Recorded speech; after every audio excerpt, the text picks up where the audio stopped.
लगातार पहले राउंड की हम ये कह सकते हैं कि कवरेज जारी है। लगभग मध्यांतर होने वाला हम ये कह सकते हैं, क्योंकि 6 बजे तक है, सुबह 7 बजे और सुबह 7 बजे ही लंबी कतारें हमने देखा है कि लगनी शुरू हो गई थी। और इस बीच तस्वीरें स्मृति ईरानी की भी आई, जो कि नॉमिनेशन फाइल करेंगी। कल राहुल गांधी ने नॉमिनेशन फाइल किया था और लगभग तमाम वीवीआईपीज हैं जो आज अपनी किस्मत आजमा रहे हैं, भले वो नितिन गडकरी हो, सतपाल सिंह हो, संजीव बालियान हो।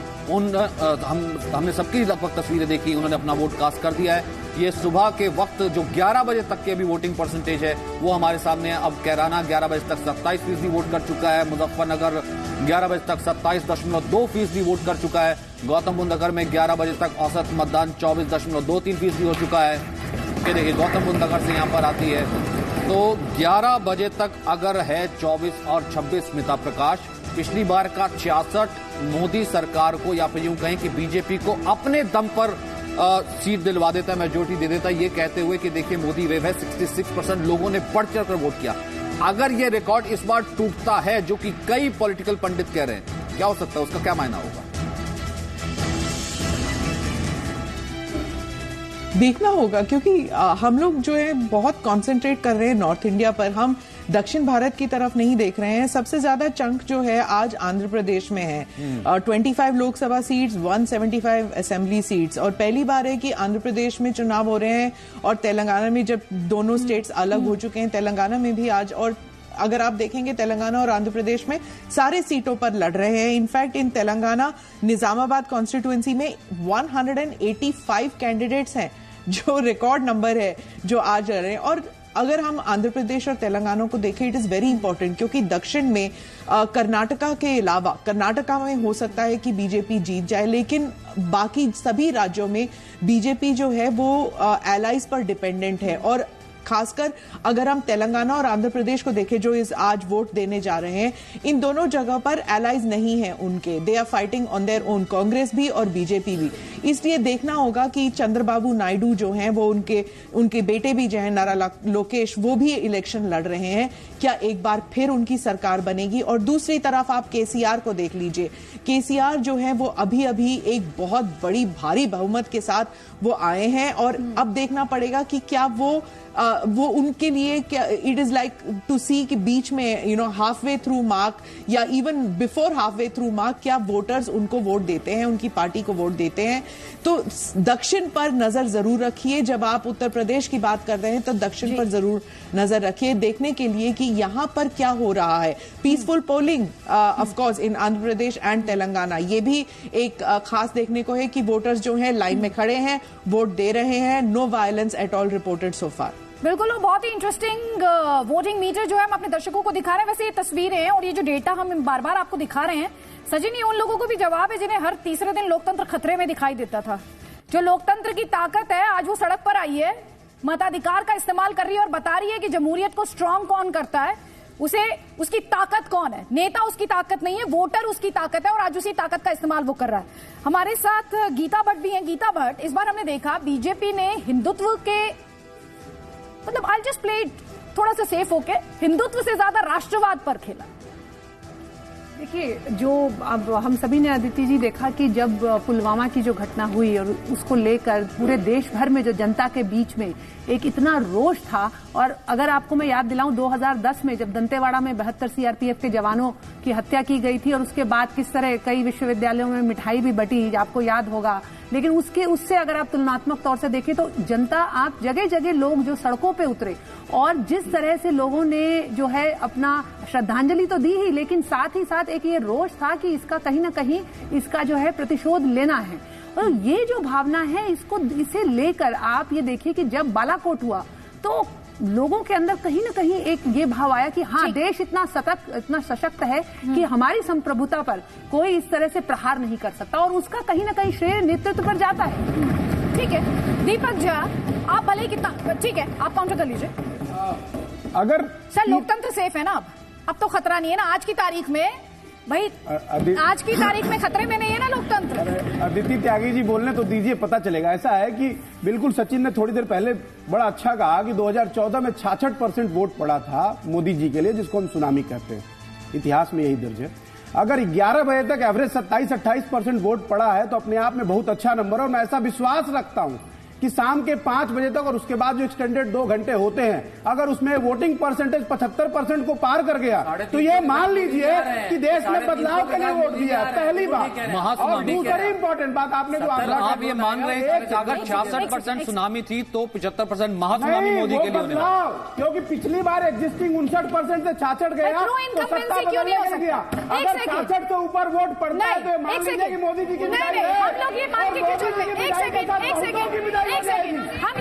हम ये मान के क्यों चलते हैं शांतनु की हर बार ये एंटी इनकम्बेंसी है, ये प्रो इनकम्बेंसी क्यों नहीं हो सकता? कोई ऐसा मीटर है क्या जो लोग ये कहते हैं कि हायर वोटर परसेंटेज और टर्न आउट एंटी इनकम्बेंसी? ऐसा माना जाता है कि जब भी वोटिंग परसेंटेज हाई होता है तो वो जो अभी की सरकार होती है उसके विरोध में होता है, लेकिन अब परिस्थिति बदल चुकी है। देखिए अभी तक 2014 तक 2014 को आपने ठंडे बस्ते में डाल दिया। 2014 तक जो चुनाव थे वो विक्टिमाइजेशन की राजनीति थी, जातिवाद की राजनीति थी, परिवारवाद की राजनीति थी। मिशेल मामा ने जिस परिवार की चर्चा करी वो परिवार ने कल पर्चा भरा। मिशेल मामा ने जिस परिवार की चर्चा करी वो परिवार ने कल चुनाव लड़ कौन रहा है? छोटे चौधरी, छोटे वाड्रा, छोटे गांधी, छोटे गौड़ा, छोटे यादव, ये सब चुनाव लड़ रहे हैं। अदिति जी, भाजपा ने सारे भ्रष्टाचारियों को अपने घर बुला के टिकट दे दिया है और कहते हैं हम भ्रष्टाचारियों को दूर करेंगे। वाकई में सारी पार्टियों से दूर कर दिया है और अपनी पार्टी में बुला के कहते हैं स्वागत है। तो भ्रष्टाचारियों में पार्टी बन चुकी है भाजपा। और रही बात राष्ट्रवाद की, आप लोग नकले हिंदुत्व के राष्ट्रवाद की बात करते हैं, हिंदुत्व राष्ट्रवाद की बात करते हैं। एक सेकंड करके आप बोलेंगे तो आप जो बोलेंगे वो समझ आएगा और काउंटर करने में भी मदद मिलेगी। और जो हमारा दर्शक अभी वोट डालने जा रहा है ना, आप सोच बोलिए ना तो उससे पहले तोलिए, क्योंकि वोटर आप लोगों का शोर सुन चुका है इस समय और वो श्योर है और वो डिसाइड कर रहा है कौन प्योर है। ठीक है, तो सोच के बोलिए आप। लेकिन ये कंफर्म है कि चौकीदार चोर है, इस पर कोई डाउट नहीं है। ऐसे नहीं आप प्रूव नहीं कर पाए ना। राजीव जेटली ठीक है, एक सेकंड जी, राजीव जेटली देखिए एक सेकंड देखिए, एक निर्णायक दिन है आज। लोगों ने अपना मैंडेट देना है। एक तरफ भारतीय जनता पार्टी देश के प्रधानमंत्री नरेंद्र मोदी हैं, जिन्होंने विश्वास दिलाया कि इस देश की जनता की सुरक्षा के लिए मैं वचनबद्ध हूं, मैं प्रतिबद्ध हूं। और दूसरी तरफ कांग्रेस पार्टी अपना मैनिफेस्टो लेके आई है और मैं कहता हूं अपना वायदा जरूर निभाएंगे। उन्होंने अपने मैनिफेस्टो में डाल दिया है कि अगर हम आए तो अफस्पा हटा देंगे और सैनिकों से हथियार छीन लिए जाएंगे, सैनिकों को सड़कों पर लाया जाएगा, कोई भी उनके खिलाफ बलात्कार का करवाएगा उठा के जेल में डाल दिया। और मैं बोल रहा हूँ, मैं आपको एक सेकंड सुन लीजिए,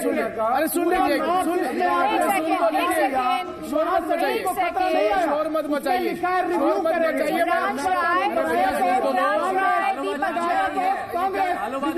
अरे मैं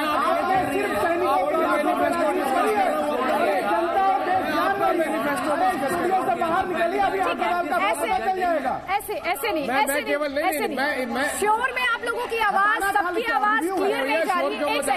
एक सेकंड गर्मी बड़ी हो गई है यहाँ पर स्टूडियो में, गर्मी बहुत ज्यादा हो गई है।